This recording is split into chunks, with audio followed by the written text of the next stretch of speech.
Gente, mais uma vez, obrigada pela presença de todos. Vamos lá.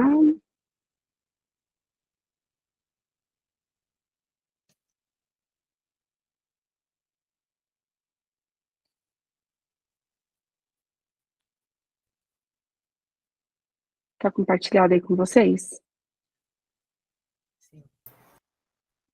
Tá, sim. Tá? Então, vamos começar. Vou falar um pouquinho, né, sobre os concentrados plaquetários, a importância dos concentrados plaquetários. Então, mais uma vez, meu nome é Eliana, eu sou biomédica esteta, e venho trabalhando aí com concentrado plaquetário desde 2008. Né? A princípio, eu trabalhava com ele para... eu preparava concentrados plaquetários para dentista colocar durante o procedimento cirúrgico, e estudando, né, a função das plaquetas. A minha área de atuação sempre foi, até eu começar a atuar com a estética, sempre foi hematologia e banco de sangue. Aí, mais ou menos em 2016, 2017, eu fui fazer um curso de PRF, que a gente vai falar da diferença, né, do PRP, do PRF, por isso que eu coloquei o tema, né, como concentrados plaquetários. E nesse ano que eu fui fazer esse curso, eu ouvi falar que o PRP, ele tinha uma aplicação na estética, e comecei a estudar, né, sobre isso. Eu comecei a puxar alguns artigos, né, e comecei a me interessar por essa área. E aí, dentro da faculdade, que eu ministro aula, há 17 anos, na Fundação Lusíada, eu levei isso para o núcleo de pesquisa que eu tinha, e eu comecei a preparar e aplicar isso, né, dentro do núcleo, nada como trabalho, terapia, porque eu não atuava com estética, e as pessoas começaram as pessoas ali próximas, né, no qual eu estava testando, eles começaram a gostar muito do resultado. Eu comecei a ver resultado bastante promissor, e a partir daí as publicações, né, utilizando o PRP na estética, começaram a aumentar bastante, né. Aí eu decidi fazer uma pós-graduação em biomedicina estética, né, pela Universidade de São Caetano do Sul. Eu tenho, né, então vou voltar aqui me apresentar, né, eu tenho mestrado na Universidade de São Paulo, na área de microbiologia, e a partir daí eu fui para a área acadêmica, e eu acho que comecei a falar de trás para frente, né, aí eu fui para a área acadêmica, e com núcleo de pesquisa, enfim, eu segui essa área do PRP, né. Hoje em dia eu continuo na graduação na universidade, no Centro Universitário Lusíada, e dou aula na pós-graduação na USCS e também na Universidade Federal de São Paulo. Ministro alguns cursos livres, né, em mentoria estética, e durante essa minha jornada com concentrados plaquetários, eu padronizei toda a técnica de PRP, né, a gente vai falar um pouquinho sobre isso mais para frente. Eu padronizei toda a técnica de PRP em relação à quantidade suficiente de plaquetas e desenvolvi uma técnica, né, exclusiva e implementada no Brasil, chamada Plasma Gel Volume Skin, que era a transformação do plasma em gel para preenchimento. Bom, e na estética, né, eu fui 3 anos e meio responsável técnica por uma clínica de franquia de estética, e hoje em dia eu faço atendimentos em consultório. Mas vamos lá, vamos ao que interessa, né, vamos falar do PRP. Esse slide aqui, toda aula, todo curso, mentoria que eu ministro, eu coloco esse slide por quê? Para entender, para a gente entender o que são os concentrados plaquetários, né, o que é o PRP, que é o plasma rico em plaquetas. Muitas vezes a gente tem um erro, na verdade, de terminologia, né? A gente fala, eu vou aplicar o plasma, e a função regenerativa, ela não está relacionada ao plasma, ela está relacionada às plaquetas, né? Então, as plaquetas, ela é proveniente ali do sangue total, então ela é produzida na medula óssea, né, um fragmento citoplasmático do megacariócito. Essa fragmentação ocorre intramedular, e esses fragmentos são liberados para o sangue periférico, são as plaquetas. Então, no sangue total, a gente tem, né, o plasma, que é a fração líquida do sangue, a gente tem os leucócitos e as plaquetas e as hemácias. E quando a gente fala dos concentrados plaquetários, do plasma rico em plaquetas, da fibrina rica em plaquetas, o potencial regenerativo está diretamente relacionado às plaquetas. E aqui eu coloco a composição do plasma para a gente entender que quem faz a função regenerativa não é o plasma, é a plaqueta. Né? A maior composição, maior quantidade, composição do plasma é água.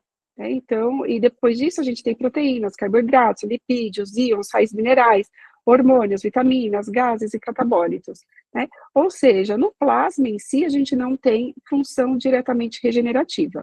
Né? Então, a função está relacionada aqui com esse fragmento citoplasmático, que ele é bastante complexo. Então, apesar das plaquetas não ser uma célula, ela é bastante complexa. Né? Então, a gente tem todo o sistema de membrana dela, sistema canicular aberto, que faz a comunicação do meio intra com o meio extracelular. Né? A gente tem os grânulos plaquetários, os grânulos alfa, os grânulos denso, e a gente tem aqui mitocôndria, né, que é responsável pela formação de ATP intraplaquetário, e a plaqueta, ela até 1990, ela era muito conhecida, ainda é conhecida, né, porque ela é um componente essencial para a hemostasia, ou seja, para evitar perdas sanguíneas.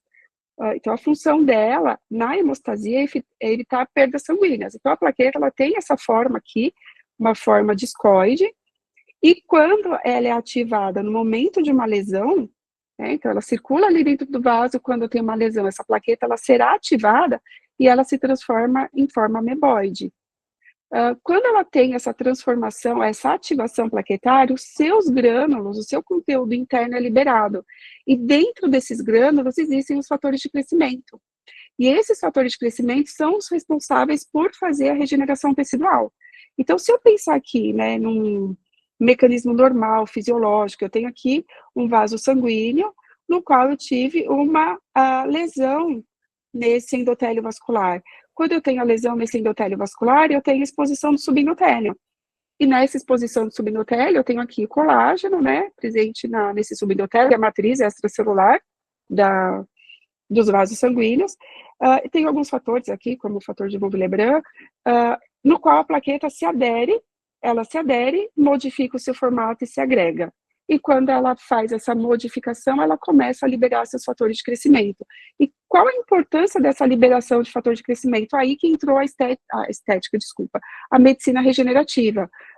A função desses fatores de crescimento, quando eu tenho uma lesão no indivíduo, a função desses fatores de crescimento é justamente fazer uma regeneração aqui, principalmente do vaso. Porque a plaqueta, junto com toda a outra parte da hemostasia, que é a hemostasia secundária, que é a formação da fibrina, eles têm por função aqui parar o sangramento, porém, há necessidade de uma reparação tecidual. Esses fatores de crescimento, eles não são exclusivos das plaquetas. A gente tem fator de crescimento também, por exemplo, em leucócitos. Mas as plaquetas, como ela está ali no momento da lesão, ela faz a sua ação de hemostasia e ela libera esses fatores de crescimento, ela é fundamental para a reparação tecidual. Isso foi observado ali a partir de 1990.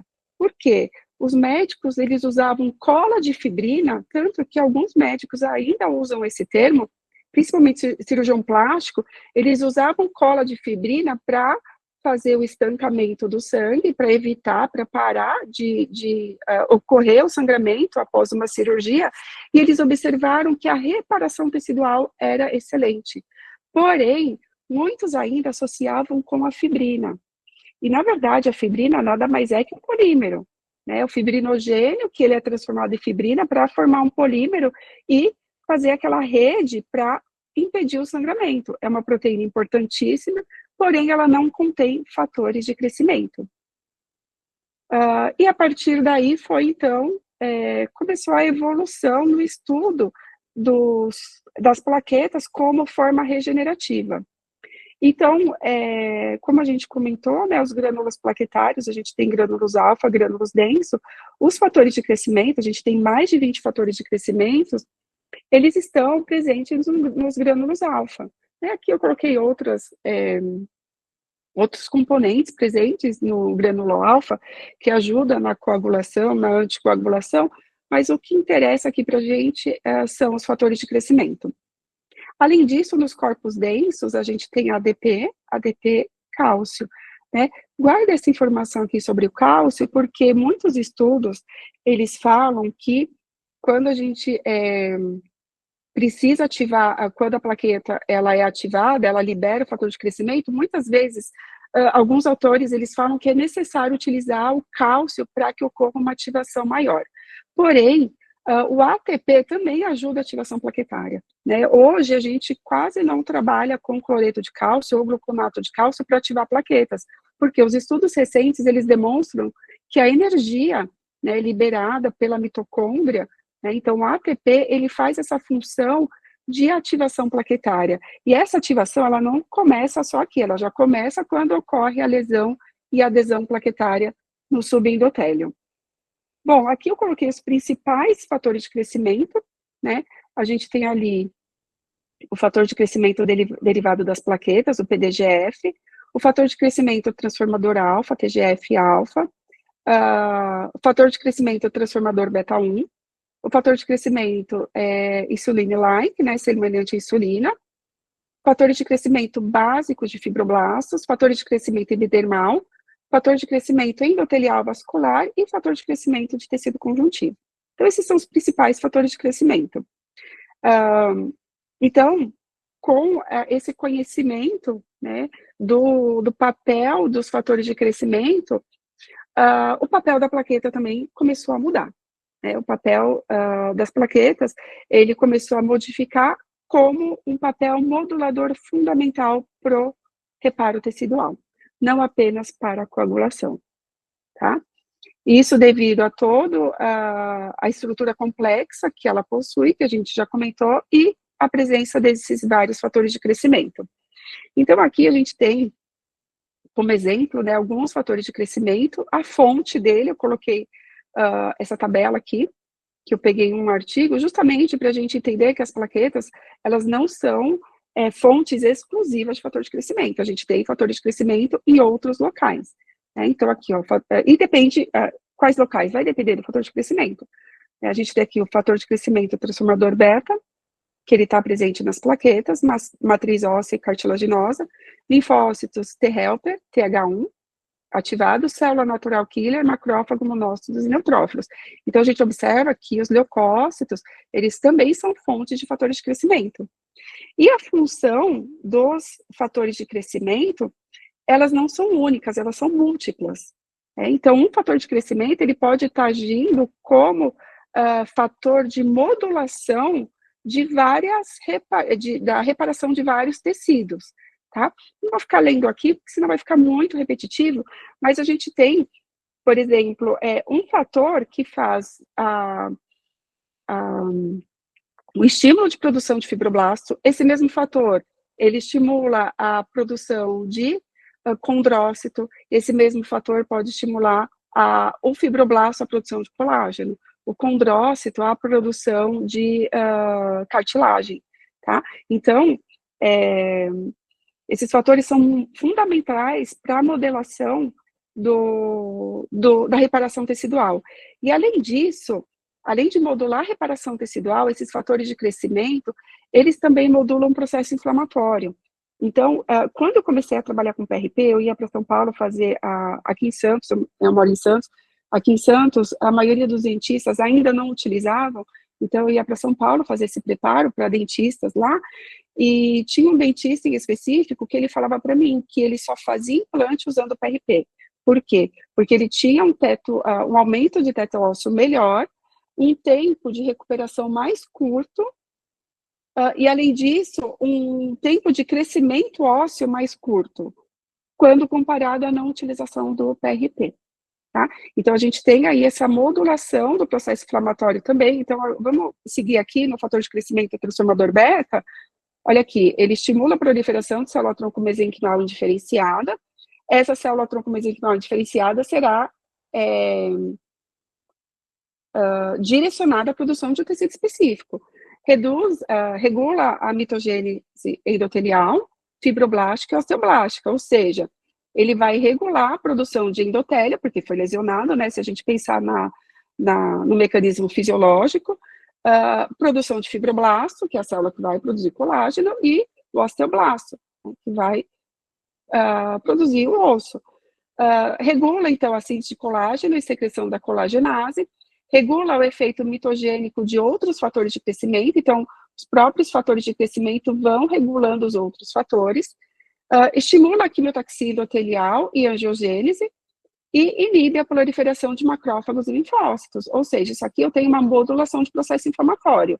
Lembrando que, quando a gente utiliza, né, os concentrados plaquetários, a gente está aplicando ali no tecido todos os fatores de crescimento, não aplicando eles isoladamente. E aqui um esquema, né, para a gente deixar claro, então a gente tem ali os grânulos alfa-plaquetário, né, que é o local onde a gente tem o armazenamento desses fatores de crescimento. Quando liberado esses fatores de crescimento pelos grânulos alfa, eles vão provocar uma quimiotaxia, que vai levar à proliferação e diferenciação celular, né? E o principal fator regenerativo plaquetário, os fatores de crescimento plaquetário, está associado à neovascularização. Então, em muitas disfunções estéticas, a gente precisa fazer o quê? Algum estímulo, muitas vezes pelo calor, por exemplo, uma radiofrequência, a gente estimula o quê? A neovascularização local, né? Então, o PRP, ele faz esse estímulo de neovascularização, e além disso, foi comprovado que, além de realizar uma proliferação e diferenciação celular, esses fatores de crescimento também, eles estimulam a deposição de matriz extracelular. Então, se a gente colocar isso em relação à estética, né, eu tenho aqui, por exemplo, as plaquetas, né, liberando seus fatores de crescimento, isso aqui é um endotélio vascular, né, as plaquetas, elas vêm, liberam os fatores de crescimento, eles vão lá numa célula tronco mesenquimal estimular a diferenciação dessa célula tronco mesenquimal. Aqui, nesse caso, eu coloquei o fibroblasto e o próprio endotélio vascular, e, além disso, esses fatores de crescimento, né, que são essas moléculas aqui, ó, eles continuam estimulando esse fibroblasto, ativando esse fibroblasto à produção de colágeno. Ou seja, o colágeno está presente ali em matriz extracelular. Então, ele faz a deposição da matriz extracelular, né? E aqui eu coloquei todo o processo, quando a gente tem ali uma lesão, né? Primeiro, a gente tem o processo de inflamação, no qual essas células, não só plaquetas, a gente tem migração de leucócitos também, que vai liberar esses fatores de crescimento, vai levar à proliferação celular e, após isso, a remodelação do colágeno.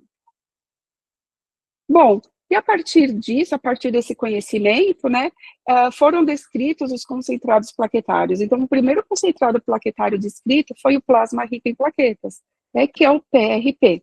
Então, o plasma rico em plaquetas, ele é derivado do sangue autólogo, então todo concentrado plaquetário, ele tem que ser, no caso, né, quando a gente fala da regeneração tecidual, ele tem que ser obtido a partir de um produto autólogo do mesmo indivíduo, né? Quando a gente fala de concentrado plaquetário relacionado à transfusão sanguínea, é diferente, né? Aí a gente tem todo um processo para tentar deixar aquele sangue, aquele concentrado plaquetário, mais seguro possível para o receptor.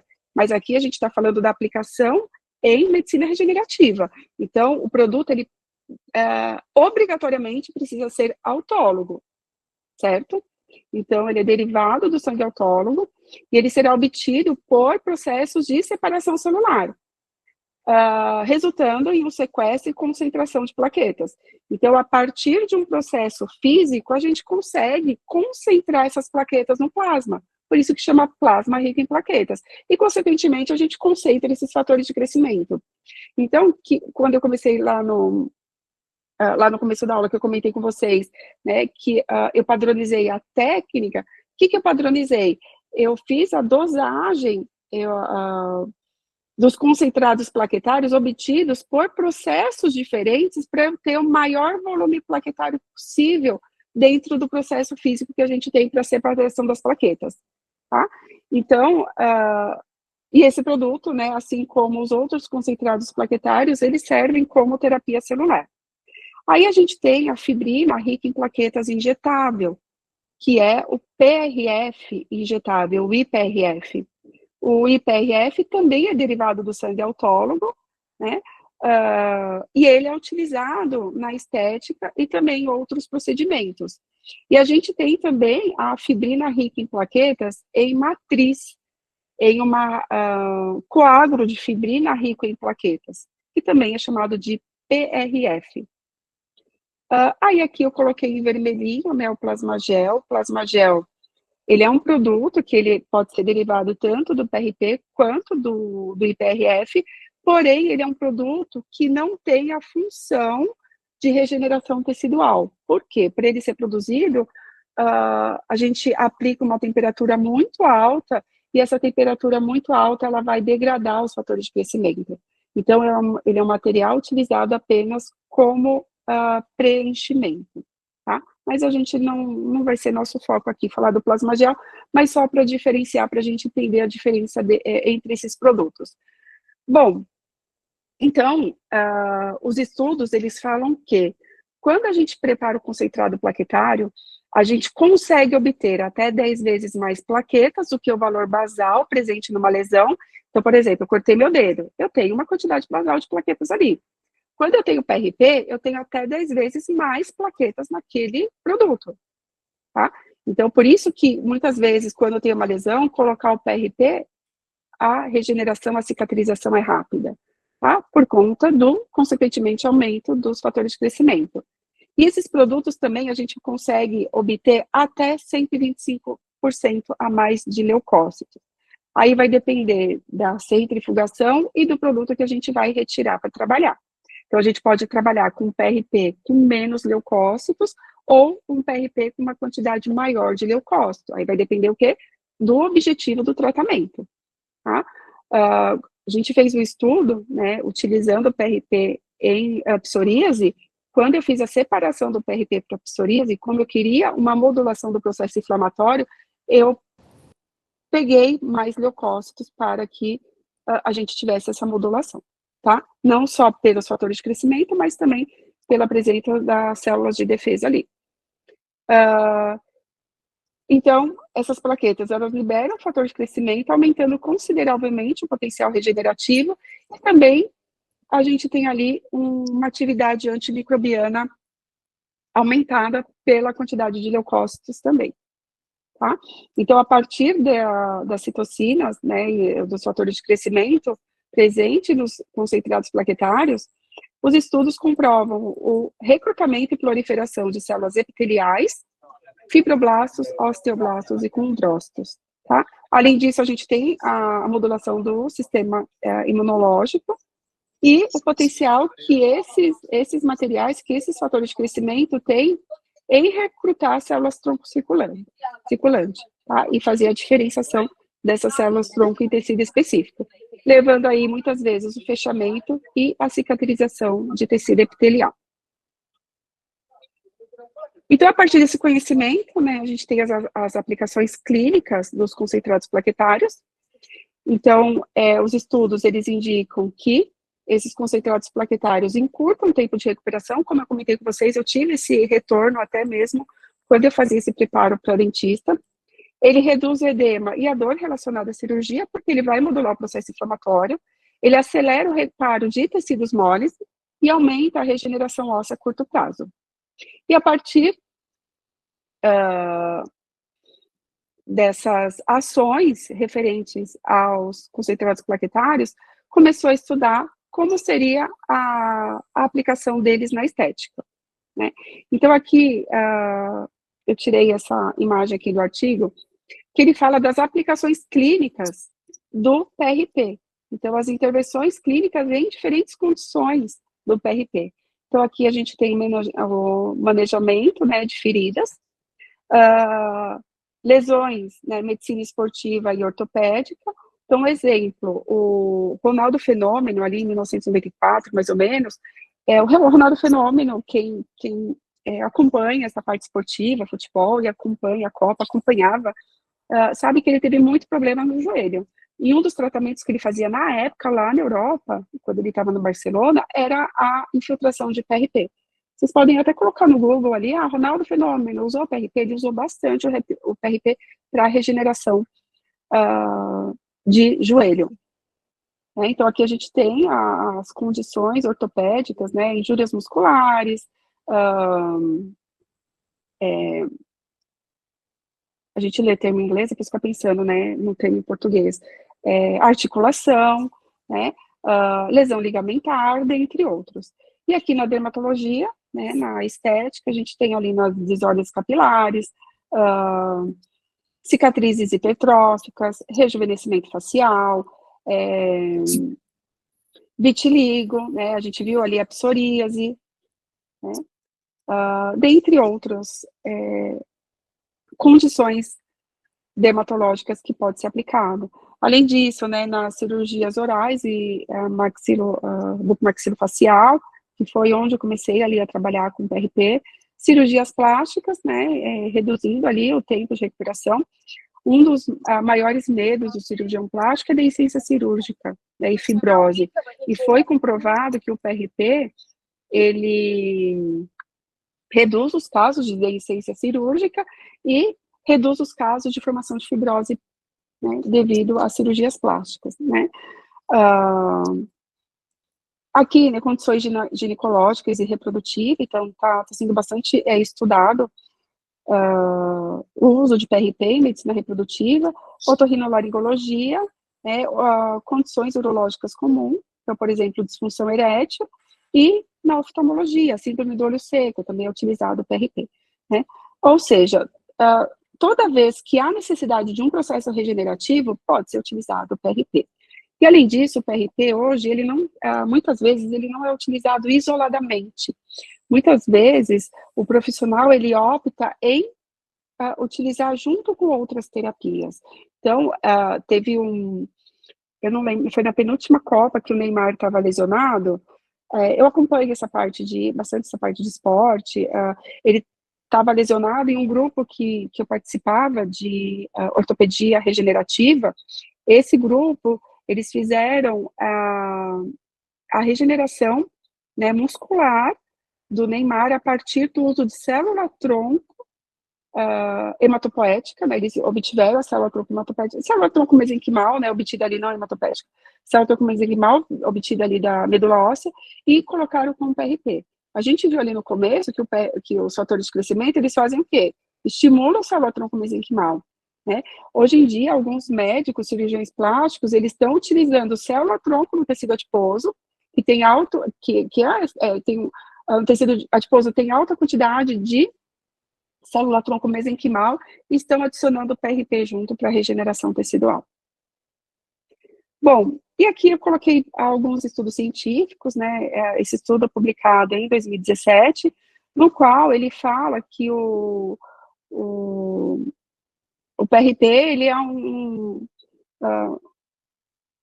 uma aplicação de última geração para crescimento capilar e rejuvenescimento da pele, né? Então, ele fala que os fatores de crescimento plaquetário, né, eles vão realizar estímulo de proliferação de fibroblasto, consequentemente, produção de colágeno, e, além disso, ele estimula a proliferação de queratinócito. Esse estudo aqui eu sempre deixo ele em qualquer apresentação que eu faça, porque é um estudo que evidencia aqui o efeito do plasma rico em plaquetas em derme, né? Então, esse estudo ele foi realizado com cobaias, né, com ratos, no qual, nessa primeira imagem aqui do lado esquerdo, foi injetado o PRP, né? Nessa imagem aqui do centro, foi injetado, deixa eu só lembrar aqui. Essa imagem aqui do centro foi o corte histológico sem a utilização do PRP, e essa imagem aqui da direita foi o corte histológico do uso de solução salina como controle, né? Então, eu tenho duas colorações aqui. Essa coloração é para ver o tamanho da derme. Então, aqui a gente tem um tamanho de derme sem a utilização de PRP, né, no qual não foi aplicado PRP, e quando aplicado PRP, a gente consegue observar que houve um aumento da densidade dérmica. Isso está relacionado à produção de colágeno e elastina. E aqui, quando aplicado soro fisiológico, teve um aumento também por conta da inflamação.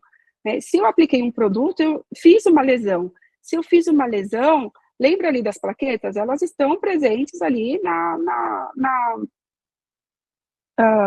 circulação. Né? Então, se eu fiz uma lesão, a plaqueta ela vai fazer sua ação. Então, a gente tem um aumento considerável aqui, né, de derme. Porém, quando uso o PRP, esse aumento ele é bem maior. Né? E essa segunda coloração é uma coloração que ele demonstra a organização das fibras colágenas, né, o tricômio de Meson. Então, aqui a gente consegue observar o aumento, né, das fibras colágenas e a produção de uma fibra colágena organizada. Lembra que eu falei lá no começo que os fatores de crescimento, eles estimulam a neocolagênese, estimulam também as colagenase, né? Então, a gente tem essa modulação da formação do colágeno.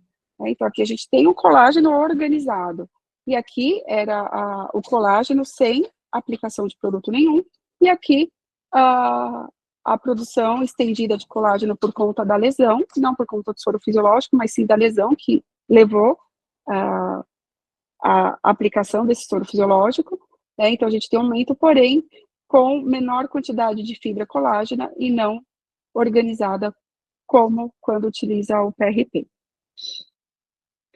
Aqui a utilização, né, do PRP também em cirurgias plásticas, aqui o lift facial, né, cirúrgico. Então, muitos médicos utilizam PRP para condições ali que a gente comentou.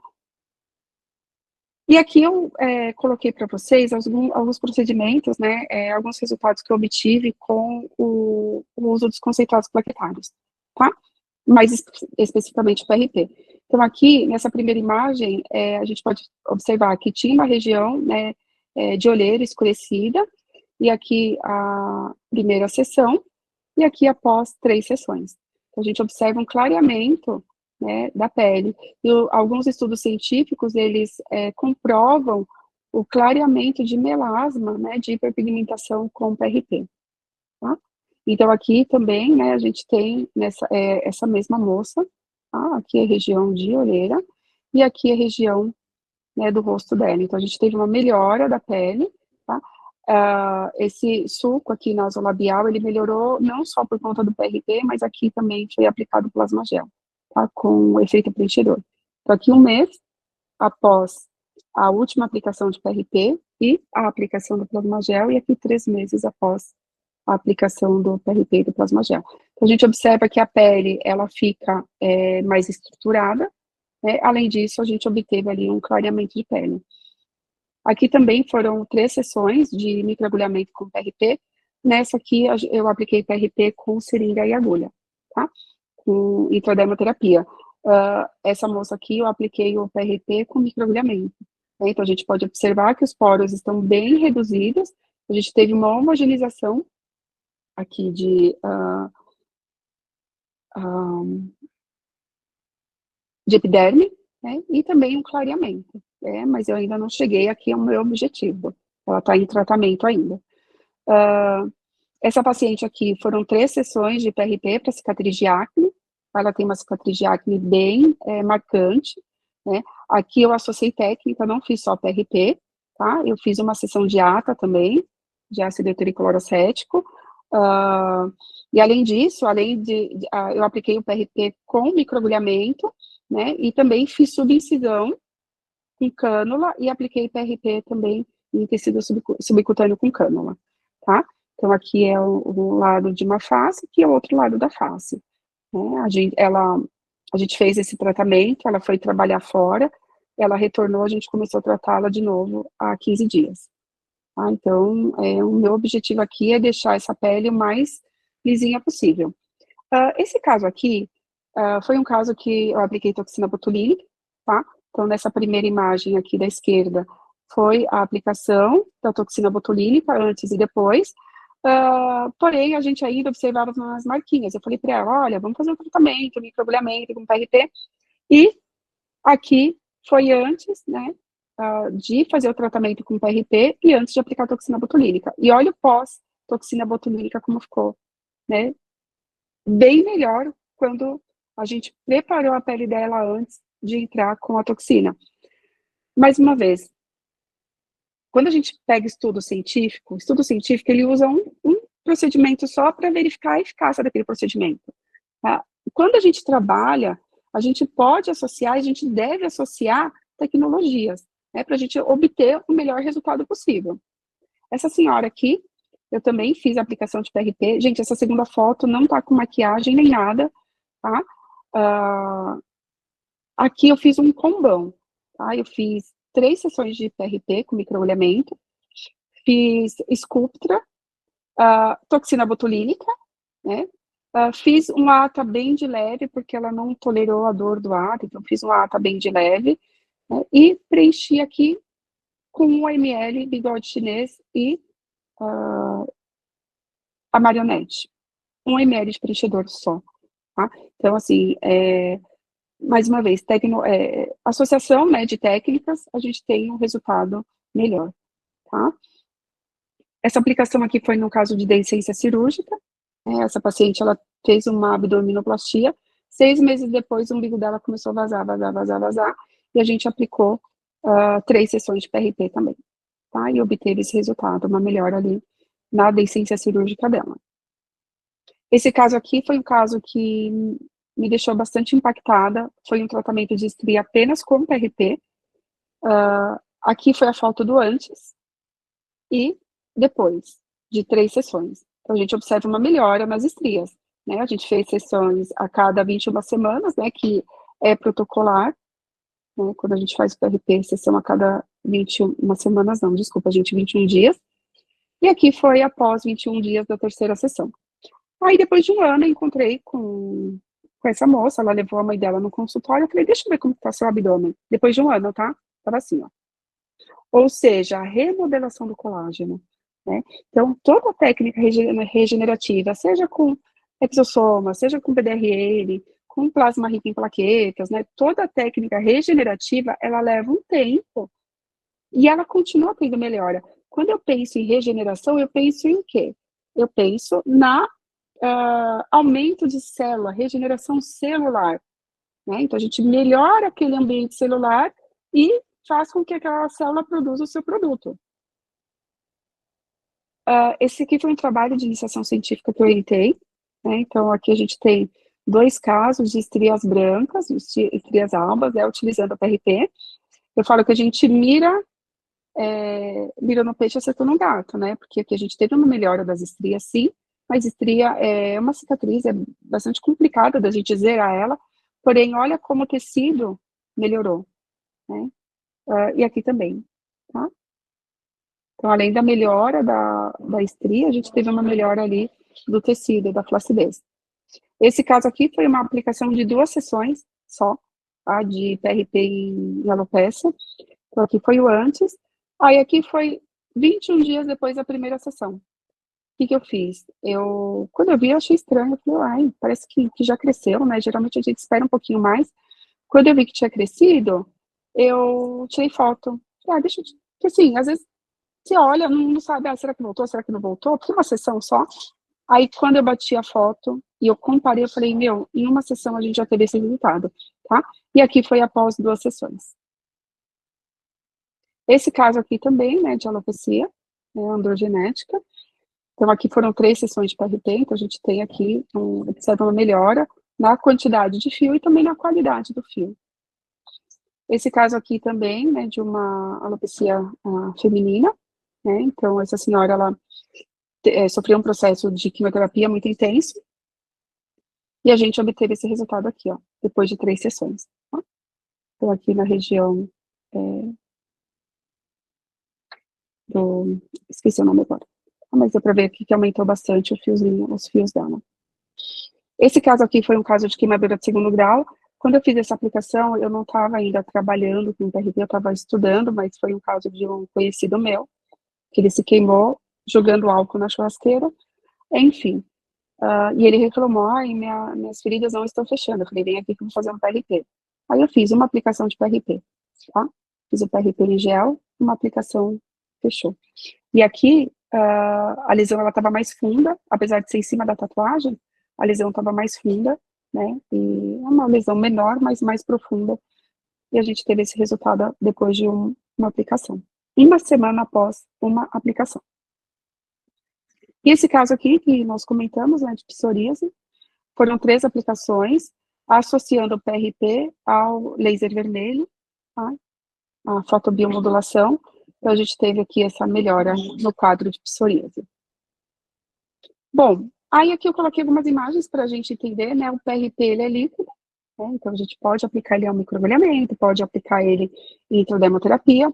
A gente tem esse material aqui, que é o PRP em gel, então ele é ativado para formar esse gel. Nessa imagem aqui, não sei se vocês conseguem observar uns pontinhos branquinhos, isso aqui é osso liofilizado, tá? E aqui eu apliquei o PRP sobre a deiscência cirúrgica, e aqui o PRP sobre aquela lesão de queimadura que eu mostrei para vocês. Aqui é a membrana de PRF, né? Então aqui a gente tem a fibrina rica em plaquetas, né? Aqui eu tenho 4 membranas de PRF. Então, isso aqui é utilizado em lesão, né? Na estética, a gente não consegue administrar esse produto, aplicar esse produto. E aqui é um stick bone, que é o osso liofilizado com PRF, tá? Que a gente utiliza também, né, que os dentistas utilizam aí para levantamento de teto ósseo. Pessoal, é isso que eu queria passar para vocês hoje, um pouquinho aí da minha experiência com o PRP, agradeço a presença de vocês, agradeço mais uma vez o convite, e aqui eu agradeço principalmente quem sempre me apoia, né, que é toda a minha família. Deixei meus contatos aqui, se vocês precisarem de alguma coisa, é só me procurar. E vamos às dúvidas. Vamos lá, eu abri o chat aqui. A primeira pergunta que está aqui no chat, mas se vocês quiserem abrir também o microfone para a gente conversar. Tem alguma contraindicação de quem pode fazer a aplicação de PRP? Vamos lá, a gente está falando de PRP na estética, né? Estética, eu sempre falo, estética para pessoas saudáveis, né? Pessoas que não estão com a saúde em ordem, não vai fazer procedimento estético. Porém, quando a gente fala de contraindicação de PRP, quando o paciente tem alguma disfunção plaquetária, né? Então, existem várias, é raro, mas síndrome de Bernard-Solier, a própria síndrome de Marfan, então a gente chama de púrpuras trombocitopáticas, né, que tem alteração plaquetária, mas é raro, tá? Pensando em processo alérgico, rejeição, não tem, porque é um produto autólogo, né, mas assim, lembrando que o paciente que faz procedimento estético precisa ser saudável. Aí eu já vou linkar com uma dúvida que muitas pessoas me perguntam. E quem tem neoplasia? Pode, porque assim, ele estimula a proliferação celular, né? Pode usar o PRP? Na verdade, o paciente que tem neoplasia, que está em tratamento, para qualquer procedimento que ele for realizar, ele precisa de liberação médica, tá? Porém, se a gente pensar no mecanismo de proliferação neoplásica, de proliferação celular neoplásica, ele é independente de fatores de crescimento, fatores de estimulatório e inibitórios. A gente tem ali uma alteração, né, molecular, uma alteração que vai levar ao excesso de proliferação independente de fator estimulatório e muito menos inibitório. Eu já puxei aqui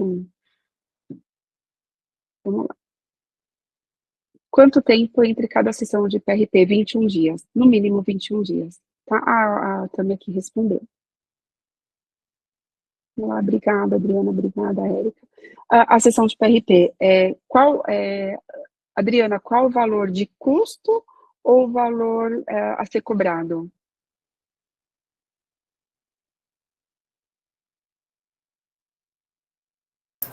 Acredito que seja a ser cobrado. A ser cobrado? Olha, pelo trabalho que a gente tem, a gente vai ficar ali 1h30 com o paciente no consultório, tá? Eu cobro entre 680 a 800 reais a sessão.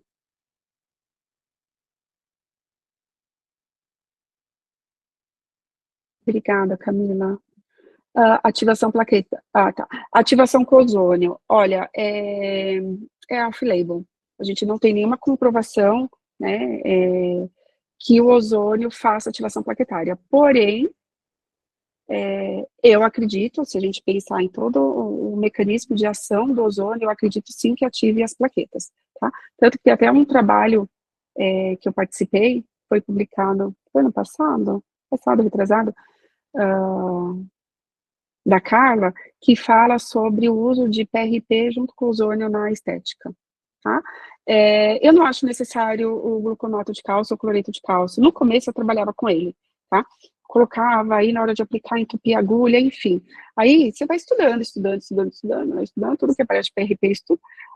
Como a gente tem cálcio intraplaquetário, né, e ele é liberado quando a plaqueta é ativada, né, e a ativação ela ocorre por vários fatores, até mesmo se a gente homogeneizar o produto, porque isso acontece na circulação, quando a gente tem uma lesão, o sangue ele circula por conta de uma vasoconstrição e vasodilatação local que ocorre quando tem a lesão, o sangue ele forma ali um turbilhonamento, que a gente chama de força de cisalhamento, e esse turbilhonamento já ativa a plaqueta, que é um dos fatores fisiológicos que promove a ativação plaquetária.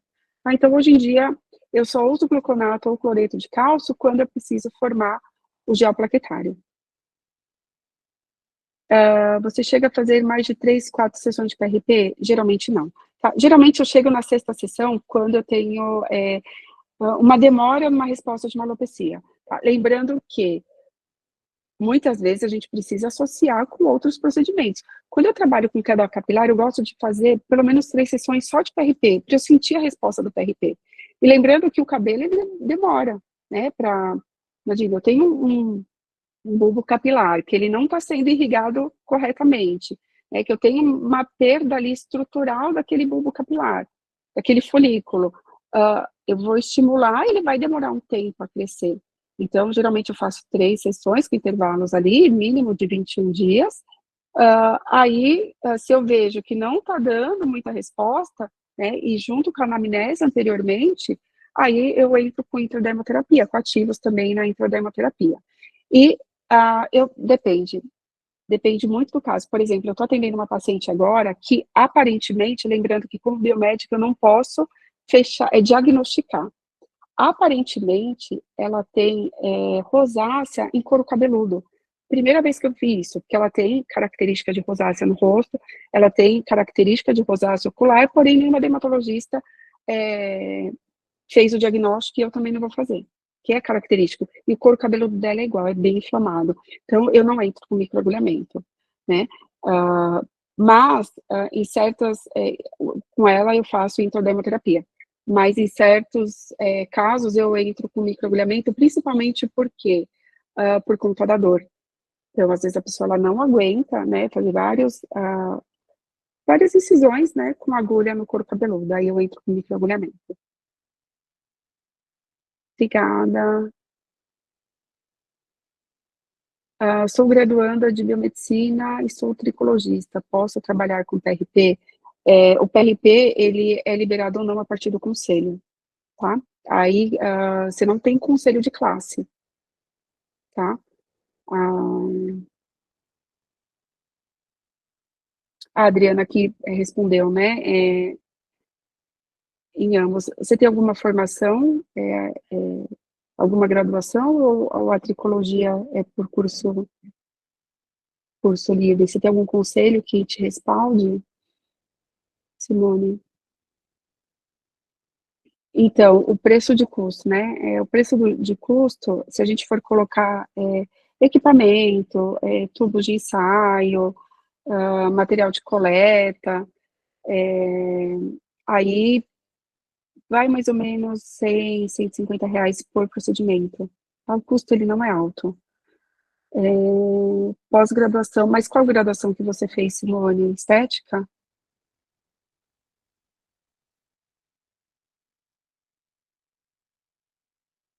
Que aí depende do conselho. Tá? O conselho de classe que vai liberar o uso ou não do PRP. Por quê? Porque a Anvisa, ela restringe o uso de PRP. Tá? Ela restringe o uso de PRP para consultórios, né? Ela bate muito em cima, falando que o PRP não tem comprovação científica, tem bastante. Se vocês entrarem no PubMed e colocar ali plasma rico em plaquetas como descritor, vai aparecer muito artigo publicado, tá? Mas a gente bate aí de frente com a utilização de vários materiais, tanto farmacológico quanto órteses e próteses, né? Precisa ver com o Corém como é que tá para a enfermeira, precisa ver com o Corém.